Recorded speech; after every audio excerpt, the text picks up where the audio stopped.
Exploring Singular Nouns, your gateway to English grammar mastery. Hello everyone. Welcome back to our exciting journey through the fundamentals of English grammar.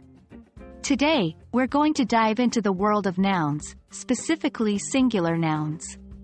By the end of this video, you'll understand what a singular noun is and how to use it correctly in sentences. Let's get started. What is a singular noun? Simply put, a singular noun represents one person, place, thing, or idea. Examples include cat, city, pen, and love. These words all refer to just one thing. The key concept here is 1. Remember that whenever you're talking about a single entity, you'll be using a singular noun. Let's put our understanding into action. How do we use singular nouns in sentences? It's easy. Whenever we want to refer to one item or individual, we use a singular noun. Here are some examples. 1. The dog is barking loudly. 2. She lost her book. 3. I love this city. In all these sentences, the bolded words are singular nouns because they represent one dog, one book, and one city, respectively. One important aspect of using singular nouns is subject-verb agreement. This means the verb in your sentence must agree with the singular noun in number.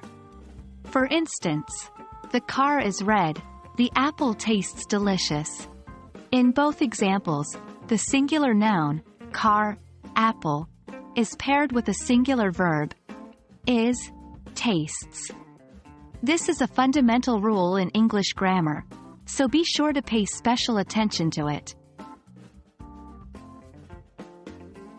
English is full of exceptions, and singular nouns are no different.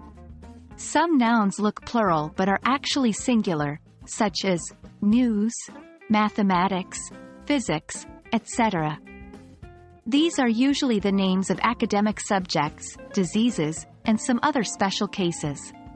When using these nouns, remember to use a singular verb. The news is depressing.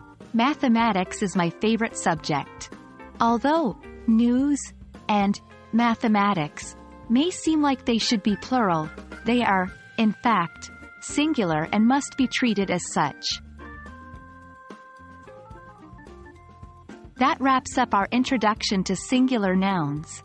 Remember, these represent one person, place, thing, or idea. Don't forget about subject-verb agreement, and watch out for those tricky exceptions. Keep practicing, and you'll soon become a pro at using singular nouns in your English sentences. Thank you for joining us today. We hope this video has been helpful.